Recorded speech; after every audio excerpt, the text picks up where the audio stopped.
자, 여러분 안녕하십니까? 에버랩스입니다. 자, 컴퓨터가 고장이 난 관계로 계속해서 신문 사설만 읽고 있습니다. 미치겠습니다. 자, 그래도 한번 여러분들과 같이 보도록 하겠습니다. 자, 전세 영끌종에 비해. 자, 영끌종이라는 단어 아마 많이 보셨을 거예요. 근데 전세입니다. 전세. 내 집 마련하신 분들 얘기하는 게 아니에요. 전세예요.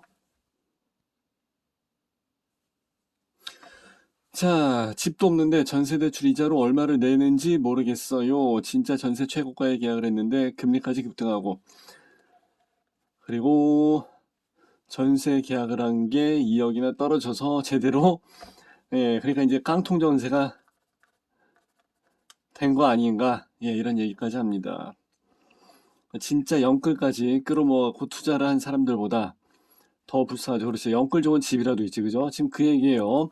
전세대출 이자 같은 케이스는 말 그대로 진짜 서민들, 진짜 서민들을 위해서 하는 사람들이에요. 그러니까 집을 살 능력 자체까지도 안 돼갖고 전세나 월세를 사시는 분들한테 정부가, 국가가 이제 은행을 좀 시켜갖고 얘들한테 좀 싸게 좀 해줘 하는 건데,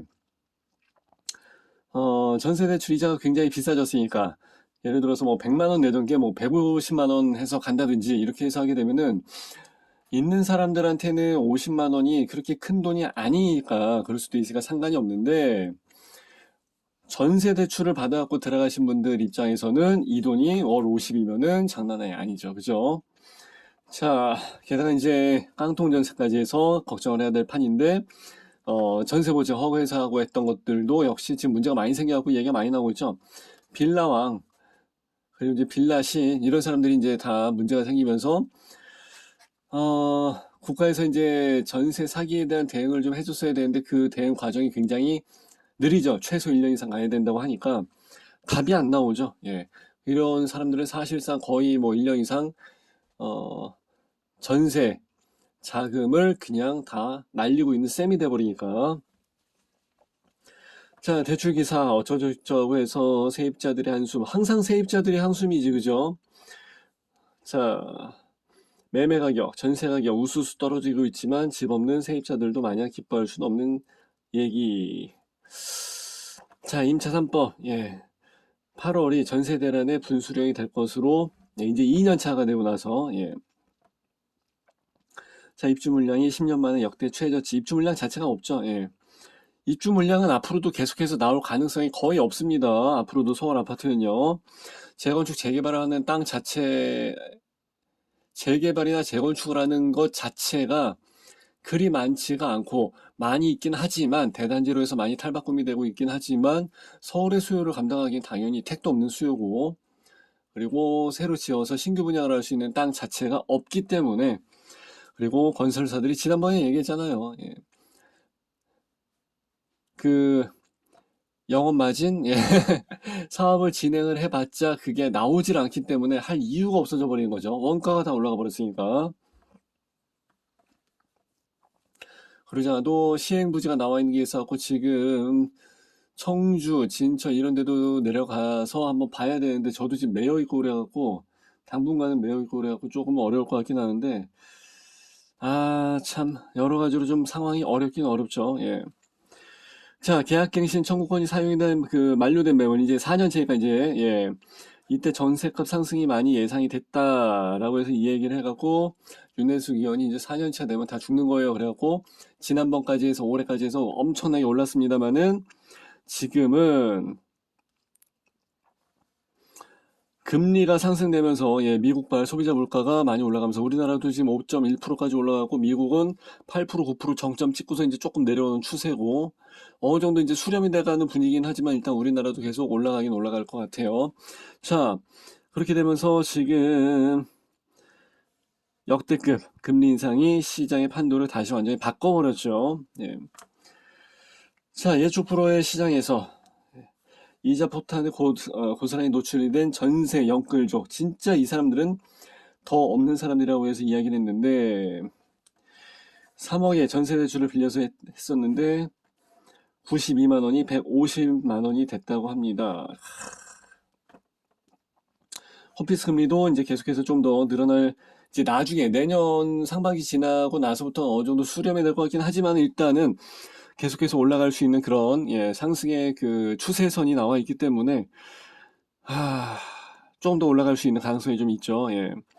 상단은 7.6% 수준에 이를 전망이라고 합니다. 야, 그러면은 지금 150만 원 내놓은 사람이 200 넘게도 낼 수도 있다는 얘기죠. 그래서 이게 조금 문제가 되는 게 1금융권이나 2금융권 이 새끼들은 이걸 제대로 해주질 않습니다. 사실상. 그래갖고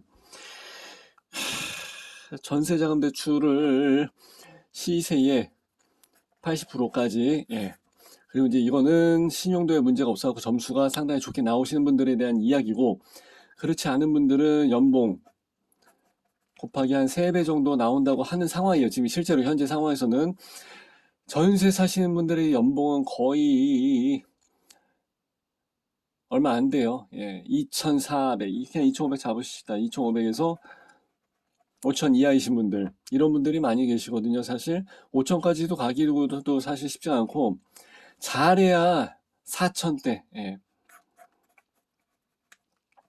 이분들인데 그럼 월 소득이 보통 200에서 한 350, 뭐 한 이 정도, 뭐 한 400 잡고, 예. 근데 이 정도 비율로 해서 올라가게 되면은 자기 월급의 50%를 한 200만 원 가까이도 다, 예. 주거 비용을 해서 지출을 해야 되는 그런 상황이 된다는 거죠. 그리고 동네가 어딘지 모르겠지만 일단은 전세로 해서 3억을 해서 빌려 썼다 하시게 되면은 사실상 지금은 저축을 할 수 있는 구조는 아니잖아요, 사실. 월급이 묻었다가 스쳐 지나가는 마당에 저축을 할 게 어디 있어요? 지금 없지. 저축할 돈이 있으면 비트코인을 샀었어야지.